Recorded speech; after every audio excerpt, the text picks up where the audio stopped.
course, Gauteng was the other province that was impacted by the unrest, and the government in Gauteng has set aside 400 million rand to help the recovery of the economy. Premier David Makhura made the announcement a little earlier today. eNCA's Khayelihle Khumalo has been following that story, and he joins us now. So the Premier, hello Khaya, has said that Gauteng doesn't need to declare a state of disaster. We've just heard the Premier of KwaZulu-Natal saying that they estimate 1.5 billion rands worth of damage in KwaZulu-Natal. Do we have an estimate, an accurate estimate as yet, on the amount of damage here in Gauteng?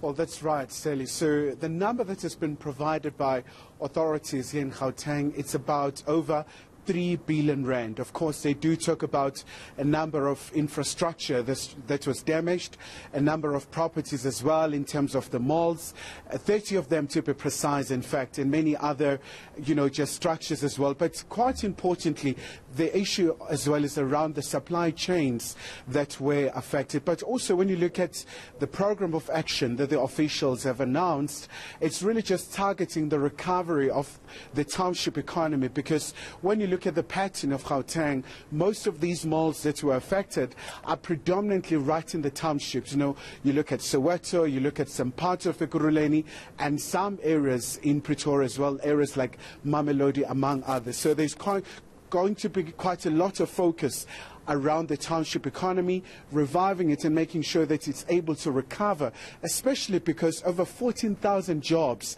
in the country's economic hub as well are at stake. But Sally, let's take a listen to Premier Makhura. In fact, the Gauteng Economic Development MEC Pakstau elaborating further. The unrest impact on Gauteng is different from the impact on KwaZulu-Natal. So there were no factories here or warehouses manufacturing or service operations that were attacked. There was no infrastructure except the infrastructure that is around this area. Okay, well, that was in fact the Premier just giving us an understanding. Hey, it's Friday afternoon, it's been a long week. So there's obviously also going to be a lot of help from private business and investors helping. It's not just the government. I mean, you mentioned earlier the 400 million rand that government in Gauteng has managed to pull together to assist. So a lot of the help is going to come from the private sector, I would imagine, as well.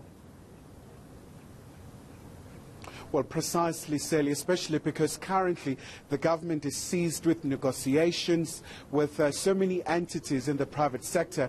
The issue around raising of funds, making sure that there are grants available, especially for small businesses and many other big players as well. So there has been a lot of engagement, for example, with the Property Association in South Africa. There's still an appetite from the side of the business community to go back and recover and rebuild, especially in the areas that were affected. But also, most importantly, you do have institutions like IDC, among others, within the state side that will also be working with government in making sure that more funds are available. But also, the key question that I raised to the authorities in Gauteng was around access, as to how they're going to make sure that, for example, the small businesses as well, they're able to get to, the certain amounts that have been allocated. So there was an assurance that in terms of the bottlenecks, they will try to clear any obstacle whatsoever to make sure that it's a very conducive environment for those who were affected to benefit from the scheme.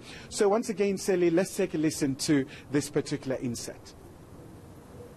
Between us, the IDC, and some of the other funders, we have an initial 400 million. There are others that have committed money to come on board in terms of the investments that will be made. So we expect that this would increase significantly over the next few weeks. Right, so that definitely was Parks Tower.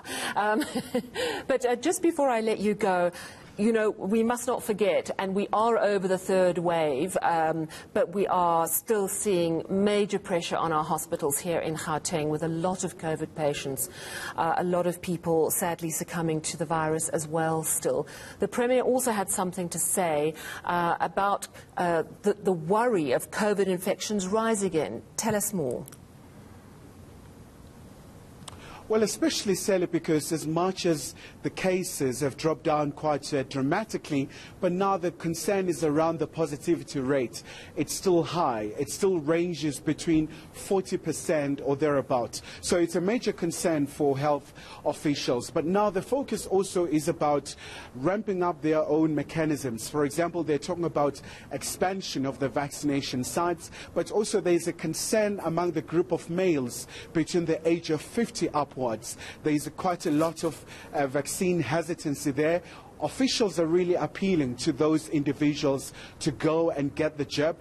But also another concern is around the issue of saying, look, as much as the cases have gone down, the issue around the fatalities, you know, there's quite a massive spikes where a lot of people have died from coronavirus, but also the message is still the traditional measure of making sure that we all do stick to the non-pharmaceutical measures, as much as some of us have received the jab, but not all people living in the economic hub. So there's still quite a lot of emphasis around that particular issue. But most importantly, they still do really just emphasize the issue of making sure that avoid the large gatherings, make sure that, you know, you do adhere to the important measures that have been